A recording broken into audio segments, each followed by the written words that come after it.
has ultimately elevated Dele to the status of a legend. Therefore, ladies and gentlemen, please join me in inviting a living legend, Professor Dele Jegede.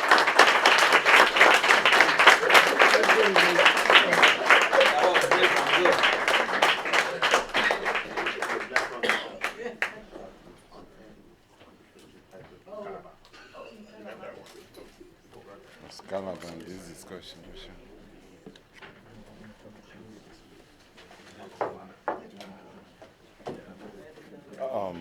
Ladies and gentlemen, the last how many hours? Almost 10 hours we've been here. You will permit me to alternate between reading and also talking. I do not expect you to anticipate any major pronouncements. No, this is not an academic paper because I had a dilemma. How do I talk about myself? So in the last 10 hours or so, there have been presentations, discussions had, and views exchanged on topics that have been spurred by this intense one-day conference on Dele Jegede, who happens to be my humble self. My very esteemed friend, Salah Hassan, started us off on the problematics of Africa's modernity using Mankoba as exemplar paradigm. He is followed by many whom I'm proud to call colleagues. Moyokedeji's eloquent poetics remains, even as I speak, quite moving, challenging. At the citation before the presentation of the book by yet another colleague here, Professor Tunde Babawale, who flew in specifically from Lagos, was totally unexpected and indeed humbling, gratifying. And to all of you who have found the time, the energy, the resources to be here, my unqualified gratitude and appreciation is due. I am indeed beholden to all of you. I try to be a man and restrain myself, abstain from cracking under the weight of this unprecedented affection that you have all showered me. But I would like to single out two individuals for special thanks.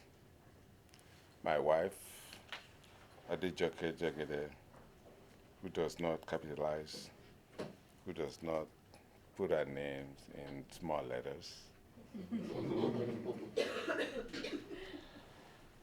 And the second person, of course, is Toyin Falola. My wife married me, or is it the other way around, over 3 decades ago, just like yesterday. And I couldn't have imagined a world without her. She remains my counselor, my advocate, and my very sharp critic. The Yoruba will say, I do parani. I don't have to thank her. She knows how deeply appreciative I remain, always. Yoke Hosho.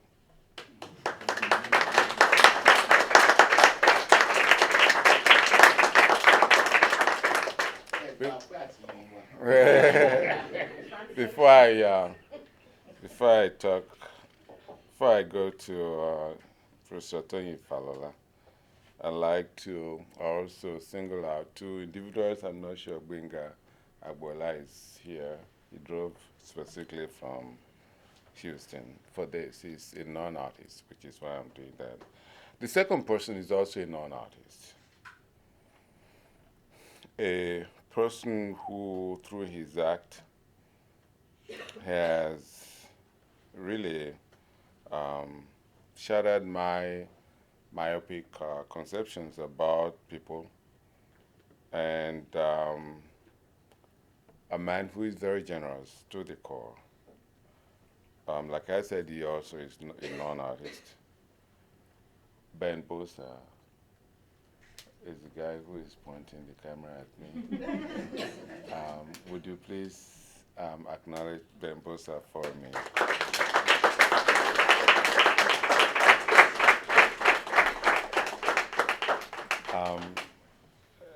When I heard that I was a philanthropist, I kind of pinched myself. Here's a philanthropist. He came into our life at a very critical time when we lost our son, and decided to initiate a scholarship in Lagos, a scholarship for the annual essay competition for Dele Jegede. But before then, we had known him, and it was through his love of art that we became very good friends. Ben, thank you once more. How do I thank Toyin Falola? How do I thank him enough? How do we thank him enough? Of course, many of you have taken the words out of my mouth. Toyin Falola has been described, and quite appropriately, as a man who hardly sleeps. I probably would say as a man who never sleeps. As a generous individual, as an incredibly prodigious scholar, and more. Here, therefore, is a call. I want you to please stand up and appreciate for us. Sit down, Toyin. Toyin Falola.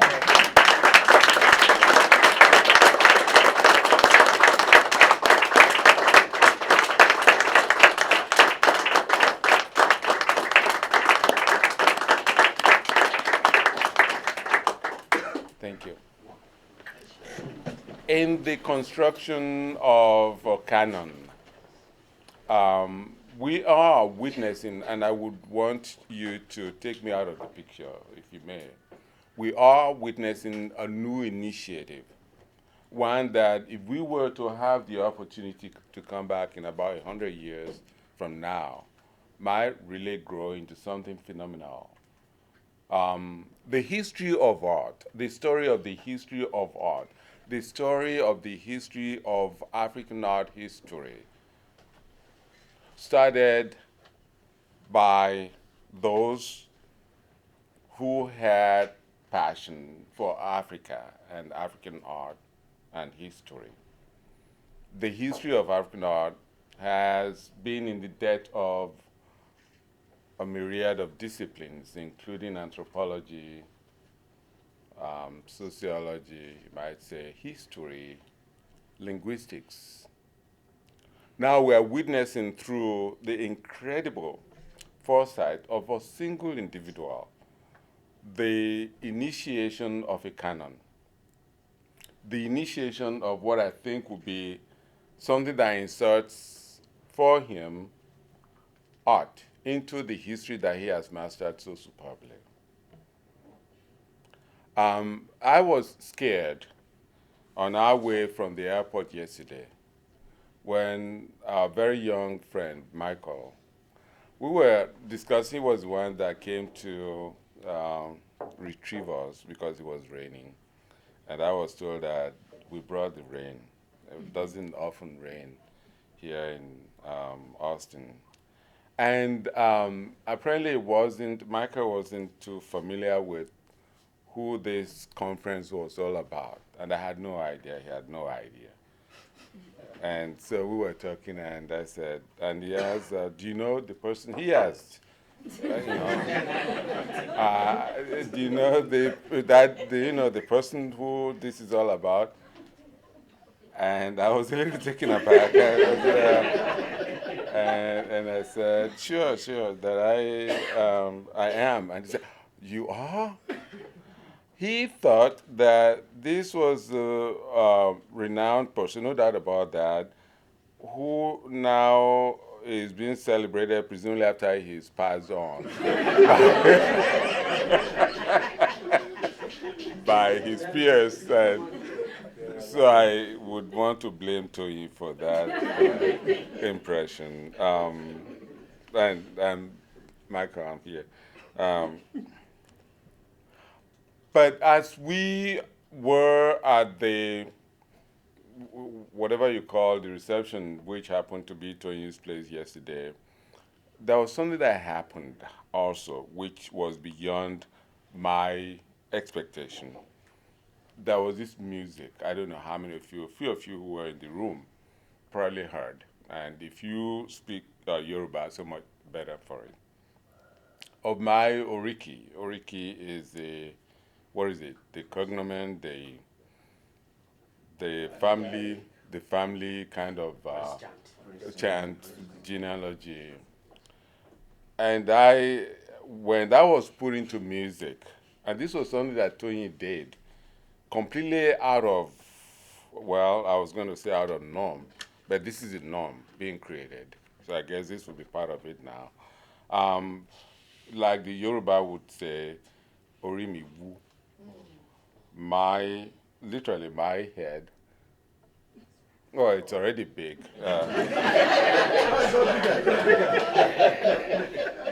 Really, grew bigger. It was almost exploding. It's just it's still. I'm still shaken by that. Couldn't tell to you, but I have this thing that now if I verbalize my very deeply held kind of opinions, I probably would cry, which I found a little unusual, embarrassing sometimes. Um, but where do I begin? And those of you who have had the privilege, because I think, and I want to emphasize that word, privilege, of interacting with Toyin, you would have seen him from a variety of angles. If Toyin had not been a historian, he would have been, how shall I say, what? He would have been a jester. Tony would have been, and he would have been a very successful, commercially successful, comedian, a jester. He would have, Tony would take you apart, literally, with his words. And that's why I said in my dedication to him in my book, Ellen Ugbau, his mouth is just incredibly big. It's not loud mouth. Tony would occasionally Tony would call, and my wife would be there, and we would put the speaker phone on, and Tony would be saying something like, "Oh, are you still with your wife, or is your wife has she run away?" And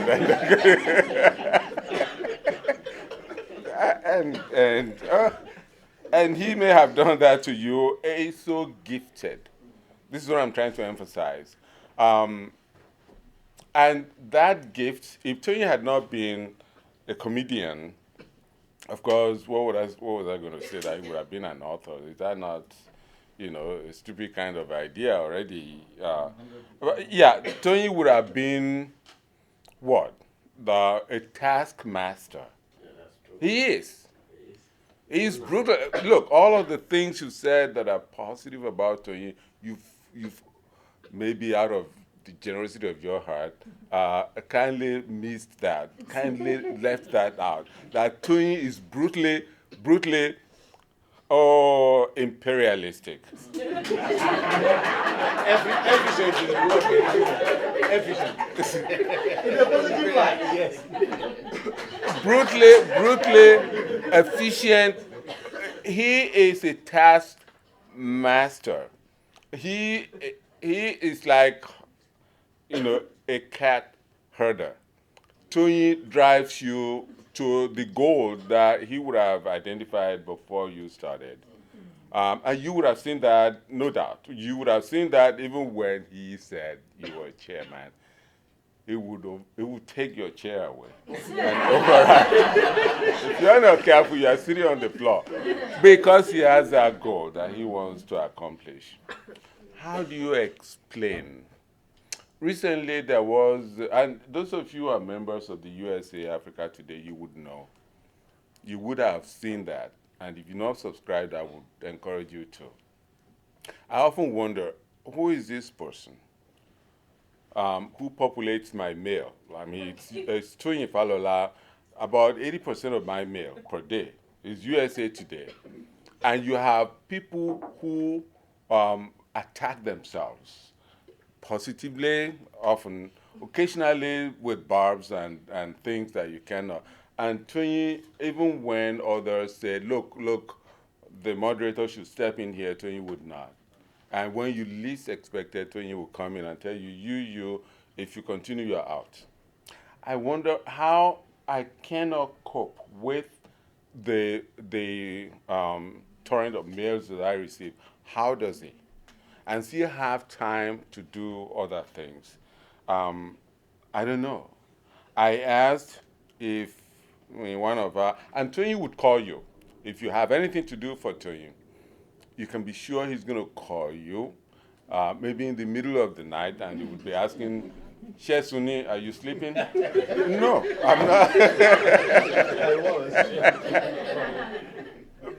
And I wonder, no, I'm not. Of course, I woke up from bed to answer that phone.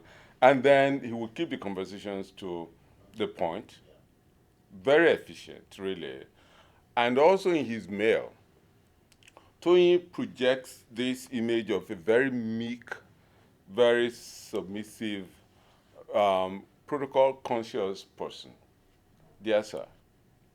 And this is somebody Toyin would have, taught 100 years ago. And very reverential and that kind of stuff. And the email is always short, very short, bold, short, to the point. One sentence. Those are attributes that I cannot follow. I admire incredibly seriously those attributes from a single person. Recently, there was the exchange of email amongst, I thought, a select group of us that Toyin would privilege. And there was the email that Toyin released about his publications for this year. When I mean this year, 2013.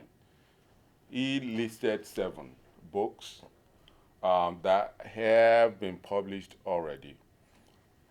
5 coming by December. 4 more, now 1 is actually. Okay. 12 books in 1 year. For those of us here, those of us graduate students, in a lifetime, any professor with 12 books is lionized. There's no doubt about that. We know. I find myself sometimes kind of agonizing over words and lines when I write, when I have deadlines. I know from my experience in Daily Times, I work efficiently when deadlines are looming, not before. If you ask me to do something and you gave me 1 year, you might as well give me a week before. That's the way it's going to work. Not because I planned it that way, but when, for example, I was planning for my exhibition and I asked you if he would be kind enough to contribute, I was expecting a 1-paragraph or a 2-page thing for the catalog. And I said, sure. And the following day, I saw 15 pages. 15 pages, and he said, don't worry about the structure, just read, don't correct anything, just read. And then 3 days later, I saw about maybe 7 or 8.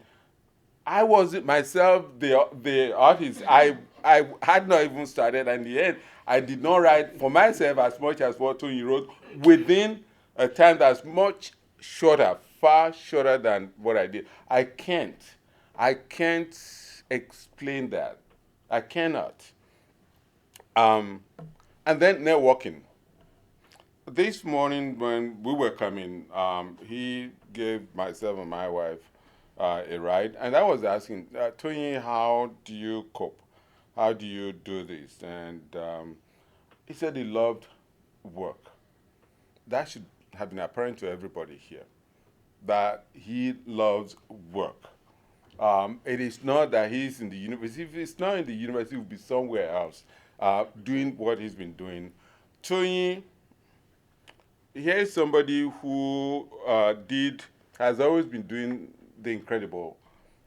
Between the time he obtained his first degree and the time he became a full professor in an American university, it was only a span of 12 years, from 1976 to 1988. I still can't wrap my brain around that. I've learned not to express surprise anymore before Toyin. So if this is about me, it is not. The fact that you have somebody who has a vision to think this and to make it happen. And those of you who were fortunate enough to be invited to contribute to this, you would have known how difficult it was for you. Even if you got out of it, you thought you did, you couldn't have gotten out of it. That he would very efficiently pursue you and get you to do what you never thought you could do. It is a gift. We are, ladies and gentlemen, we are in the presence of a prodigy. I'm not given to hyperbole. We are in the presence of a gifted individual. I don't want us to do this long after Tony and I and a few of you would have gone. I think that it is essential for us to recognize that generosity is not only about this, idea of producing scholarly works and getting scholars to contribute, which of course also helps us in our march to, attainment of tenure and promotion. But generosity is in fact spending his own time, his own money. I'm not going to tell you what happened before today in terms of how this book came out. That's another story. But I remain incredibly moved by the genuineness, the apparent genuine, effortlessly he does these things. The communication thing is something that you are familiar with. And I would want to say to Toyin, thank you. That's all I can say.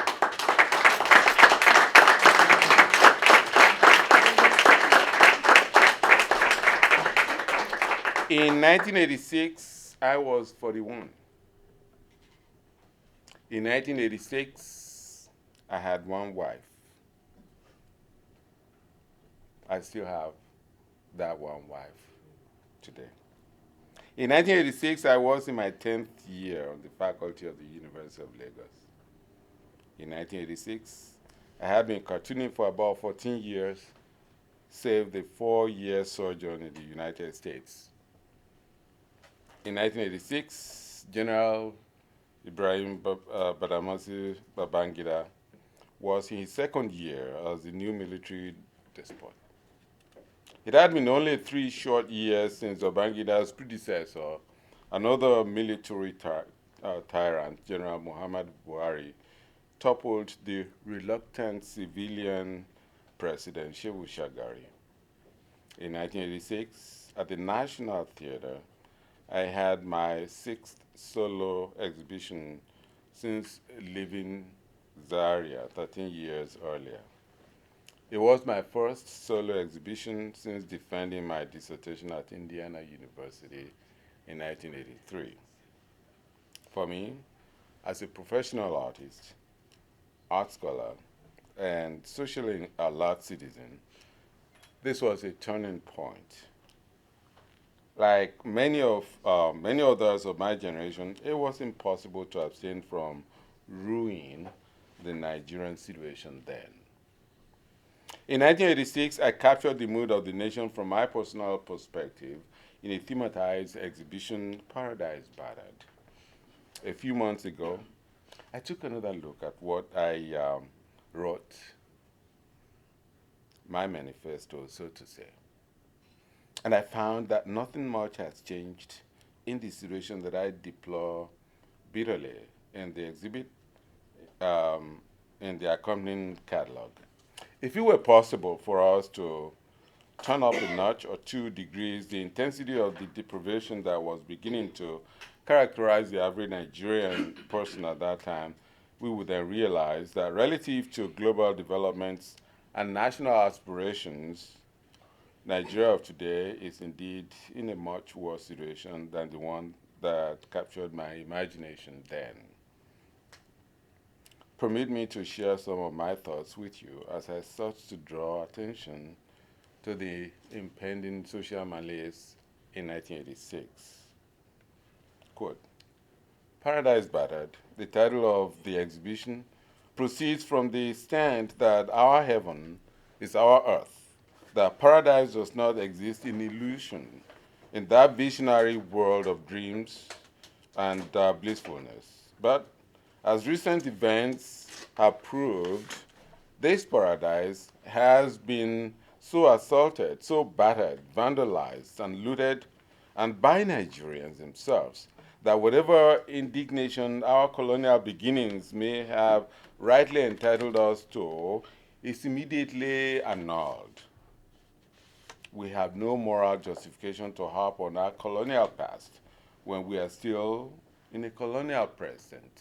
That was in 1986, long before the current mindlessness of celebrating a centennial anniversary to possession of the president and his group. Right now, there is that kind of groundswell, an attempt, no doubt, to spend Nigeria's money that I still find mind-boggling, that Nigeria is going to celebrate, has started actually celebrating this year, the centennial anniversary of colonization, amalgamation. I've never heard that kind of idiocy. Here's the 1986 manifesto again. The paradise has been battered for him who was retrenched or retired on grade level 02 on the eve that his second wife gave birth to their 8th child. Our paradise has been battered by the absence of motivated and purposeful leadership 25 years after our independence. We crave for the transfer of technology when we have not been able to mend and maintain our leaking roofs, when we demonstrate incurable profligacy and an embarrassing ineptitude in solving local problems.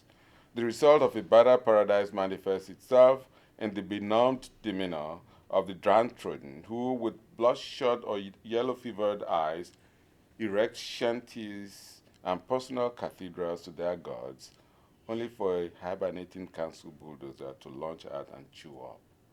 That was in 1986. There are innumerable examples in today's Nigeria that paint a very vivid, if painfully depressing picture of the nation state. As we converge here to analyze and cogitate, Nigerian universities are currently, right now, on strike. And they have been on strike for how many weeks now? 3 months. Think of that. Think of that. There is indeed a plethora of ills that Nigeria has wished upon itself. If you choose to focus on infrastructure alone, on roads that are literally broken, or electricity generation that has become a national albatross, or on non-availability of clean potable water, you would have your fill. We have not considered the massive leakage in the oil sector, or the breakdown in law and order that has become a national signature.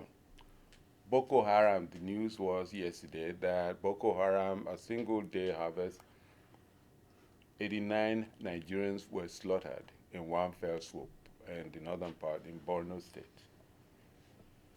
I know that many of us who travel to Nigeria will be more apprehensive now than we were in, say, 1986. Kidnapping has become a thriving industry. Still on my manifesto, I was struck on rereading it how much Baudelarian has sounded. The beauty, of course, is in the fact that today, more than a quarter century later, the applicability of my principles would appear to be on course, especially with regard to what I thought the role of the artist in his or her society might entail. Back to 1986 again. I belong to my period, and I am interested in the landscape of socio-political nuances which people and events always contrive to paint in unending successions. I'm not a synthetist, neither am I a revivalist. The rich artistic traditions of this great country are monumental edifices through the spirit of artists and craftsmen working assiduously to reify those collectivities which constituted their bedrock of social harmony. I have no infatuation with preserving or reviving the past in my work. I do not have to bend over backwards to borrow anything from the past which does not blend with or express the sensitivity of the present. I am a now artist expressing now values in a now language. That was 86. 2 years ago in 2011, I had my first solo exhibition since relocating to the US in 1993. In my statement, in the accompanying catalog, I remained no less committed to the social relevance, the directed and purposefully focused bite that art has the capacity and capability to have in society, especially one such as Nigeria. Indeed, relocating to this country also tested the relevance of my previous manifesto. In an entirely different locale and culture, what came to the fore was the assertion of selfhood and a determination to deploy my creative talents in affirming my individuality and, by extension, my Africanness.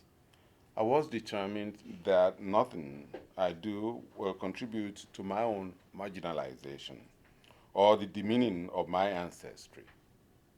Ultimately, of course, I found a latch in popular culture, in hip hop, and the lightheartedness that occasionally comes from unexpected sources such as the print media and television. I usually crack my students up when I refer to my painting of a hip hop artist with the title 25 cent. And of course, those of you who know what that means, instead of 50 cents. Okay. The decision to have my most recent exhibition in Lagos was accompanied by the realization that Nigeria forever remains a fertile ground for the committed artist.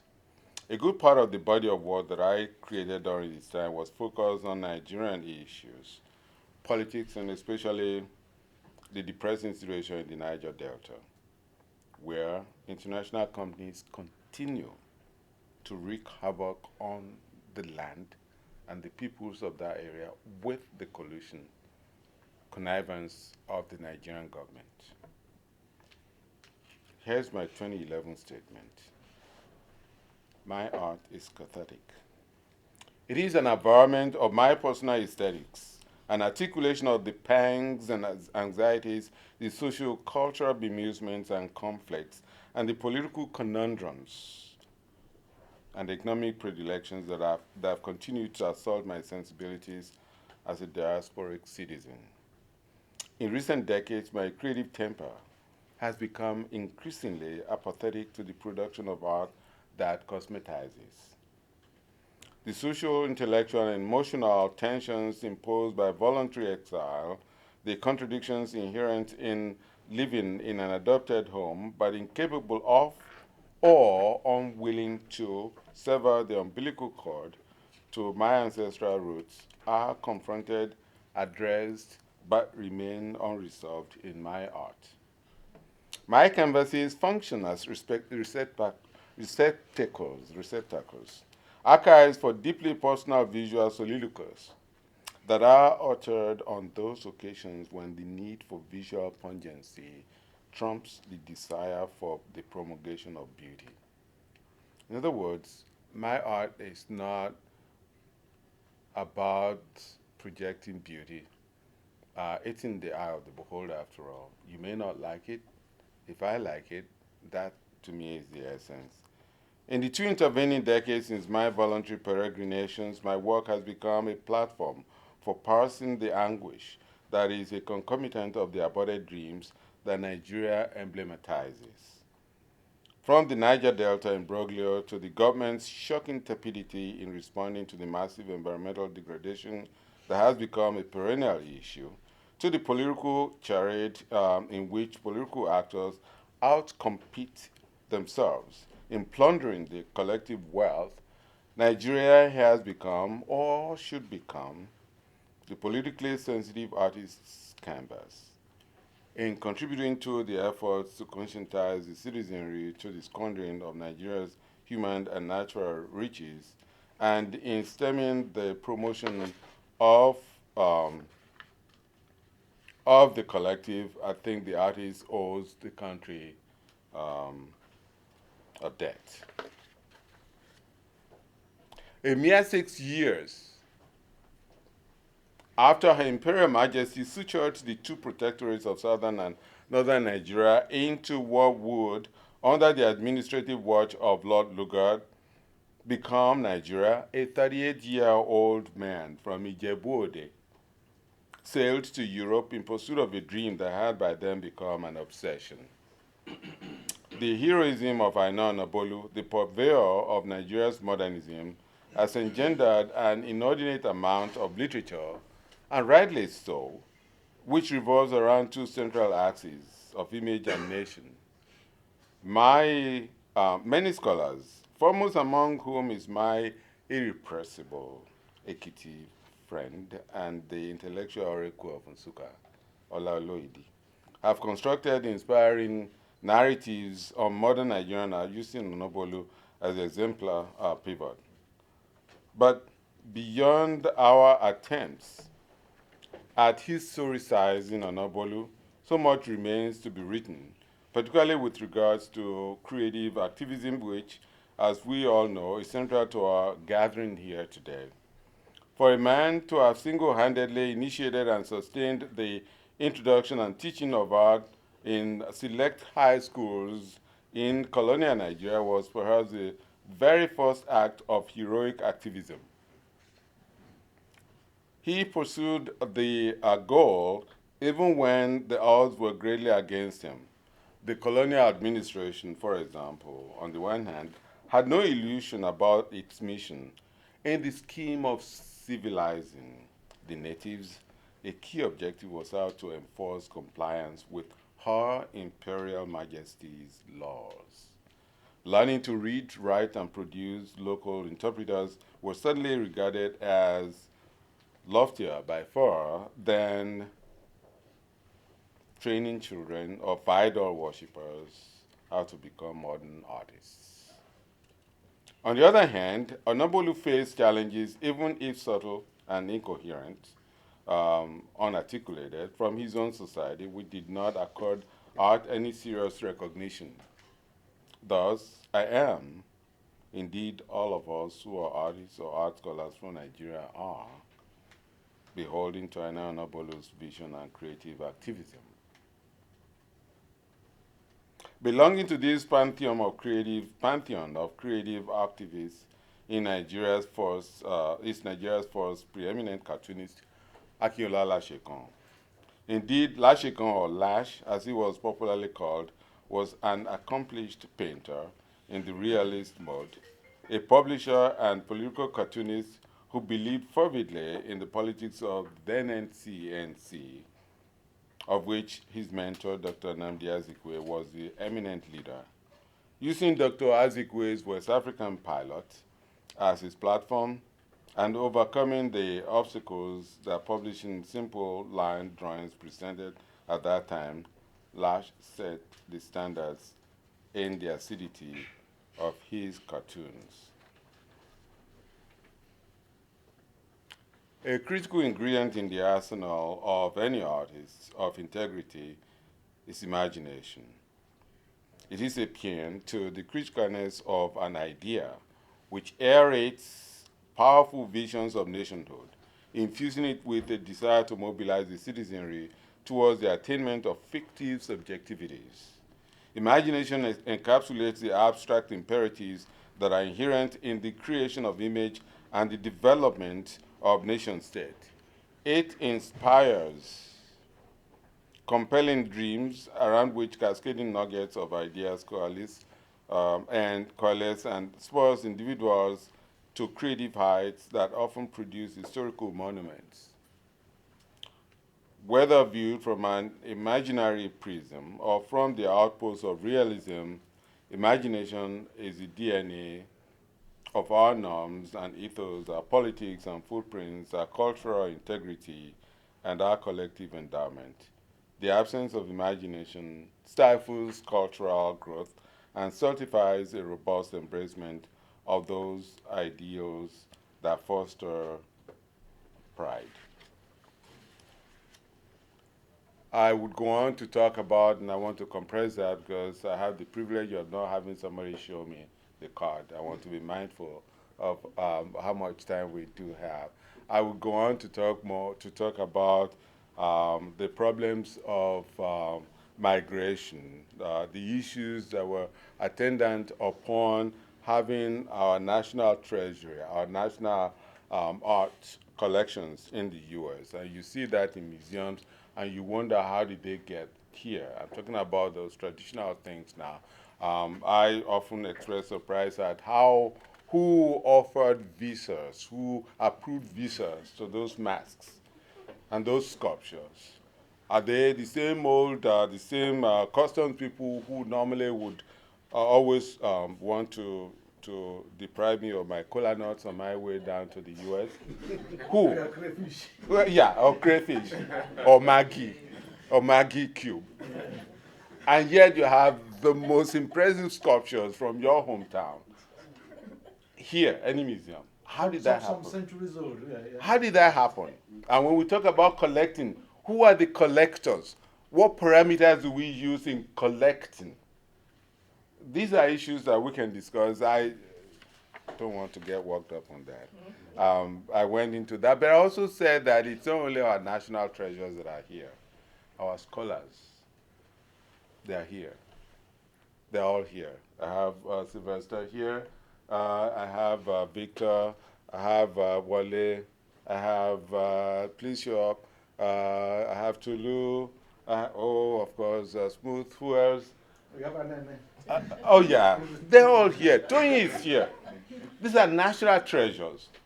We used to talk about Andrew checking out, or Adrian checking out in the 80s. Nobody talks about them anymore because even their children, they came. Those who were there never had the visa. They managed to be here. And so there are several Andrews and Adrians that are doing pretty well here, which has its pluses and minuses. One of the pluses is the creation of this kind of platform, the idea of, in fact, creating a canon and determining who gets in, who doesn't. Those are the things I went to talk about.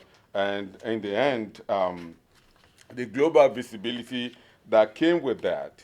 The story, of course, is something that everybody here is familiar with, that you want to improve on your own education, and the best place still is traveling abroad.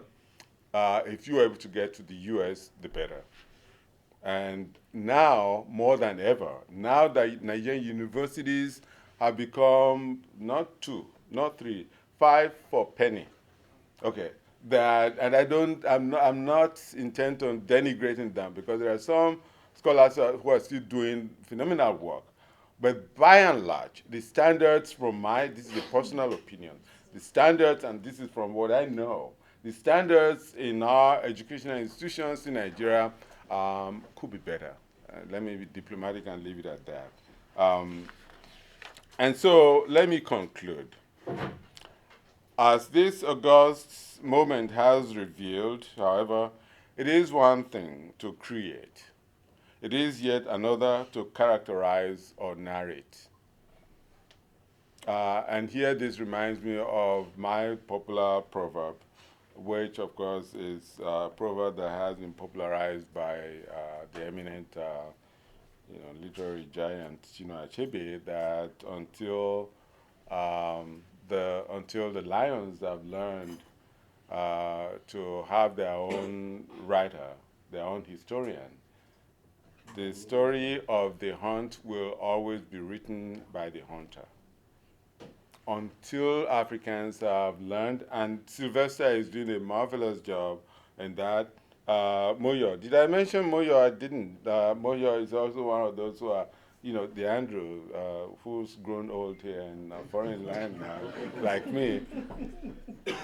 They are creating alternate platforms that are vibrant. I participated a while back in Moyo's, face-to-face book. It was intense.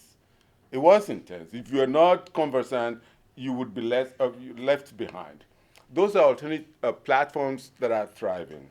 Um, the construction of a canon or the admission and classification into a global narrative of the art, either of an artist or a group of artists, of a people, is dependent on factors and structures that are often outside of the influence or the control of artists.